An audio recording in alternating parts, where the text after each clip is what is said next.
tal? Esto es Escena Internacional, podcast producido por Comité con la colaboración de Rodolfo Sánchez Aizcorbe. La primera noticia de hoy es que Cuba pide a las Naciones Unidas el envío urgente de alimentos. En realidad el pedido había sido hecho a fines del año pasado, eh, pero no había sido dado a conocer públicamente. Es la primera vez que Cuba pide al Programa Mundial de Alimentos de la ONU ayuda para abastecer de leche a todos los niños menores de 7 años en el país. Eh, el Programa Mundial de Alimentos confirmó que había recibido el pedido de Cuba y que ya estaba haciendo entregas mensuales de leche en polvo. Eh, la leche escasea desde hace años en Cuba, pero el sistema de libreta de abastecimiento, o como se le conoce, tarjeta de racionamiento, con precios altamente subsidiados, había hasta ahora conseguido garantizar cuando menos el acceso a una determinada cantidad mensual de leche para niños menores de 7 años. El gobierno cubano ya no está en condiciones de conseguir ni siquiera eso. La segunda noticia es que la ONU advierte de inminente riesgo de hambruna en Gaza. En una reunión en el Consejo de Seguridad, representantes de varias agencias humanitarias de la ONU advirtieron que la hambruna era prácticamente inevitable dado el curso de los acontecimientos en Gaza, dada la conducta israelí, el desafío a el pedido explícito de la Corte Internacional de Justicia de permitir el ingreso irrestricto de ayuda humanitaria. El subdirector ejecutivo del Programa Mundial de Alimentos, Carl Schau, dijo que si nada cambia, la hambruna es inminente en el norte de Gaza. Esto es una cita. Schau añadió que la Agencia de Naciones Unidas para los Refugiados Palestinos es la única que puede gestionar ayuda en la magnitud necesaria, agencia a la que quiere poner fin el gobierno de Israel. El director de la Oficina de Naciones Unidas para la Coordinación de Asuntos Humanitarios, Ramesh Narasimhan, dijo que una cuarta parte de la población, al menos 576.000 personas, 576.000, estaban a un paso de la hambruna y prácticamente la totalidad de los habitantes de Gaza necesitan alimentos con urgencia. Este, si recuerdan, es un dato que dio el Programa Mundial de Alimentos hace ya un tiempo. En una escala de 1 a 5, donde 5 es la situación más desesperada posible en materia alimentaria, el 4 de cada 5 personas que estaban en la escala 5 a nivel mundial estaban en Gaza. Ahora, en el norte de Gaza ninguna organización humanitaria ha podido ingresar desde el 23 de enero. El Programa Mundial de Alimentos tuvo que suspender sus entregas de asistencia alimentaria ante lo que llamó caos total y la violencia. E incluso antes de esa fecha había suspendido de manera temporal el Programa Mundial de Alimentos la entrega de ayuda alimentaria tras el bombardeo israelí de uno de sus camiones de reparto. La tercera noticia de hoy es que los líderes de la OTAN, la Organización del Tratado del Atlántico Norte, descartaron el envío de tropas a Ucrania. Esto tras las declaraciones del presidente francés Emmanuel Macron, que luego de una reunión sobre Ucrania en París, la capital de su país, en la que estuvieron presentes más de 20 jefes de Estado y de gobierno europeos, dijo que si bien no había consenso sobre el envío de tropas terrestres a Ucrania, cito, no se puede descartar nada.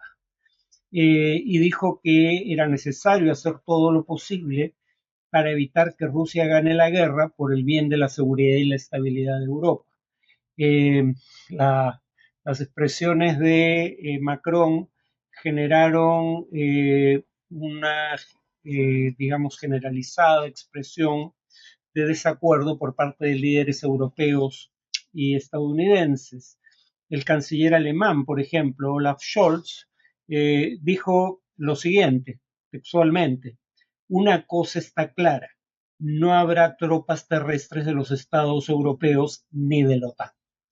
El primer ministro Rishi Sunak del Reino Unido dijo que su país, cito, ya ha enviado un pequeño número de tropas a Ucrania, pero aclaró que para labores de apoyo y no para planes de despliegue a gran escala, mucho menos con el fin de participar de las hostilidades. La Casa Blanca, en un comunicado, señaló que el presidente Biden, cito, ha dejado claro que Estados Unidos no enviará tropas a luchar a Ucrania. En consecuencia de digamos, cargamontón contra lo expresado por el presidente Macron, el ministro de Asuntos Exteriores francés, Stéphane Séjourné, tuvo que matizar las expresiones de su presidente, diciendo que no se refería a tropas de combate activo. El punto es que no especificó a qué se refería, y aquí el problema obvio es el siguiente. Cuando muera el primer soldado de la OTAN en combate en Ucrania, en caso de haberse llevado a cabo la propuesta, surgía la duda de si el artículo 5 de la Carta Atlántica, que indica que un ataque contra un miembro de la alianza debe ser respondido por el conjunto de los integrantes, bueno, eso podría haber llevado a una guerra directa entre la OTAN y Rusia. La OTAN contiene 3 potencias nucleares y Rusia, por derecho propio, también una potencia nuclear. Nadie quiere una guerra a ese nivel. Es como el desaguisado de Macron, difícil de entender a una persona tan inteligente cuando habló también de la posibilidad de enviar tropas a Gaza. Vean lo que está ocurriendo en Gaza, lo acabamos de ver. Imagínense si hubiera habido tropas de la OTAN involucradas en la hambruna como potencial causante, ¿no? En cuanto al tema de análisis, se ha dado a conocer el índice de democracia de la unidad de inteligencia de la revista The Economist. Es un índice que mide el estatus de la democracia en 167 países del mundo en una escala de 0 a 10, donde 10 es democracia plena y 0 es ausencia total de democracia. Y con base en esta escala clasifican los regímenes políticos en 4 tipos: autoritario, híbrido, que va de 4 a 6 dentro de la escala de 0 a 10, democracia deficiente, 6 a 8 si mal no recuerdo, y democracia plena, de 8 a 10 puntos. Bueno, las noticias no son en lo absoluto alentadoras. A nivel mundial, menos del 8% de la población vive en democracias plenas, mientras que un 39.4% de la población mundial vive bajo regímenes autoritarios. El puntaje global o el promedio global fue 5.23 en 2023, el año pasado. Esto implica, digamos, un declive que se ha producido año a año de 2016, pero el dato del año pasado es el menor desde 2016, perdón, desde 2006, pues cuando por primera vez la unidad de inteligencia de The Economist dio a conocer este índice anual de democracia. En el índice de 2023, un factor que es importante para explicar la caída en el estatus de la democracia en promedio a nivel mundial es una mayor incidencia de guerras que está relacionado con una menor grado de democracia. En parte porque los regímenes autoritarios y sobre todo los regímenes híbridos son más proclives a pelear guerras. Aquí no hay una causalidad, no es que los regímenes de un determinado tipo por su naturaleza peleen más guerras, al menos no los autoritarios, pelean más o menos el mismo número de guerras que las democracias. El único punto es que las democracias no parecen pelear guerras entre sí. Pero los regímenes híbridos son particularmente proclives a sufrir conflictos armados internos y a participar en conflictos armados internacionales.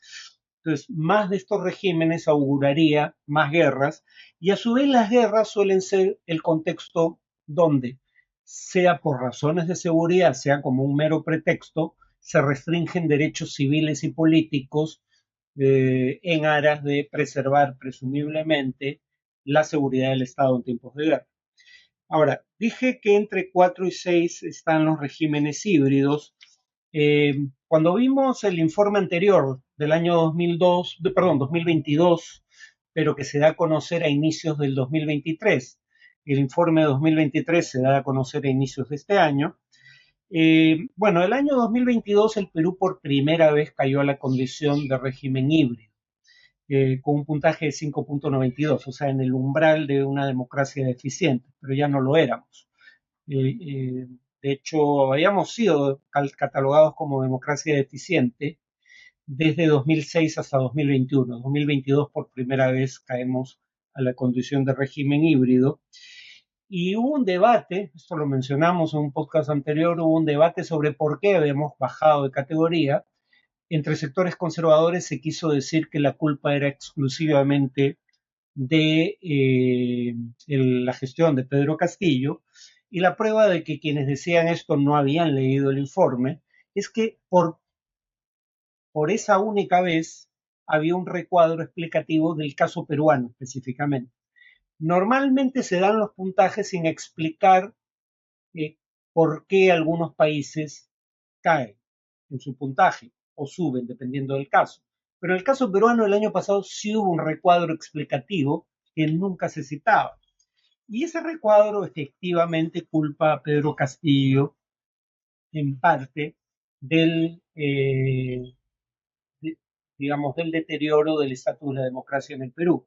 Primero por el intento de golpe de Estado de diciembre del 22 y luego por el deterioro de la capacidad estatal durante el gobierno de Castillo, pero ese mismo recuadro dice que también influyó en la reducción del puntaje de Perú. Uno, las muertes producidas en la represión contra las manifestaciones de protesta contra el gobierno de Dina Boluarte, y dos, la declaración del estado de emergencia. Y añadía lo siguiente, es una cita textual del texto de 2022, que la caída en el puntaje de Perú también refleja la creciente inestabilidad política que llevó a que el país fuese gobernado por 6 presidentes y 3 congresos desde 2016. Es decir, el índice de democracia lo decía explícitamente. En Perú hay múltiples actores responsables políticamente por lo ocurrido. Y esto viene desde 2016, no es algo que empezó, o 2017, cuando se fuerza a renunciar a Pedro Pablo Kuczynski, no es algo que empezara con Pedro Castillo. Y la prueba de que el problema no empieza con Pedro Castillo es que eh, este año, perdón, el año pasado, 2023, pero en el reporte que se hizo público este año, 2024, con información de 2023, en ese año donde Pedro Castillo ya estaba fuera de la ecuación, el puntaje de Perú volvió a caer, ¿no? Eh, Ahora, tanto el 2022 como el 2023, el único de los 5 rubros analizados por la unidad de inteligencia de Economist para llegar a un promedio ponderado con base en 5 variables que a su vez tienen varios indicadores cada una de ellas. El único rubro donde Perú salía bien evaluado en 2022 era proceso electoral y pluralismo, con 8.75 sobre 10, o sea, un puntaje bastante bueno. Esto prueba hasta la saciedad de que nadie fuera del Perú creyó en la hipótesis o alegato, porque se llevó a los tribunales eh, y a la autoridad electoral. Nadie creyó en el alegato de fraude en las elecciones de 2021, ni las misiones de observación electoral, ni los gobiernos de las principales democracias occidentales, ni la unidad de inteligencia de la revista The Economist. De hecho, este año, perdón, 2023, pero el informe ha sido hecho público este año, En 2023 volvemos a obtener 8,75 en proceso electoral y pluralismo.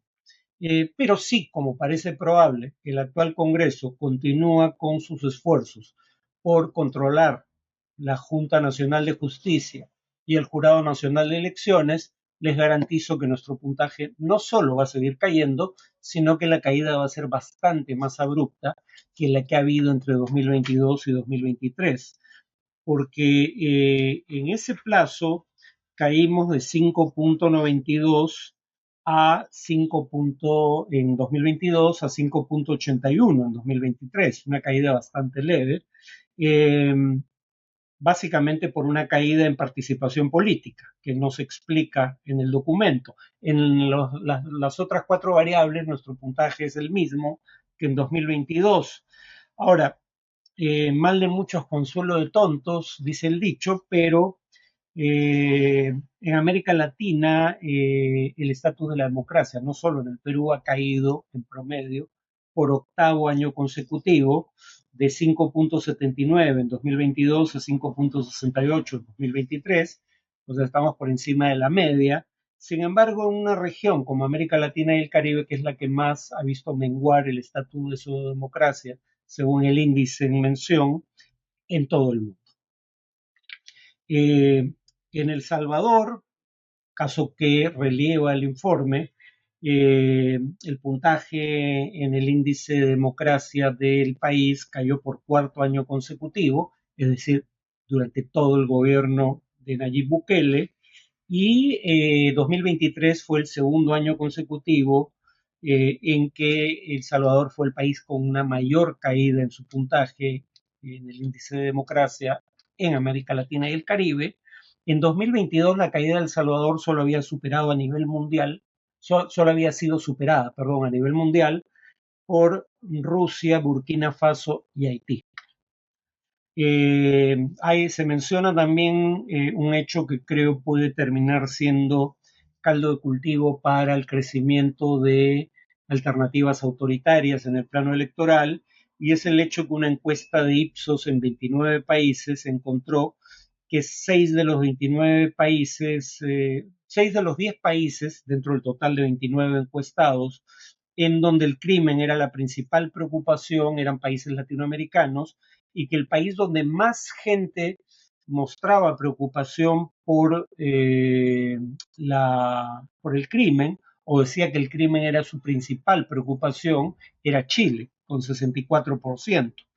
El Salvador, a su vez, era el país con mayor proporción de la población total en cárceles, con 1.086 personas presas por cada 100.000 habitantes, es decir, más del 1% de la población total de El Salvador está presa.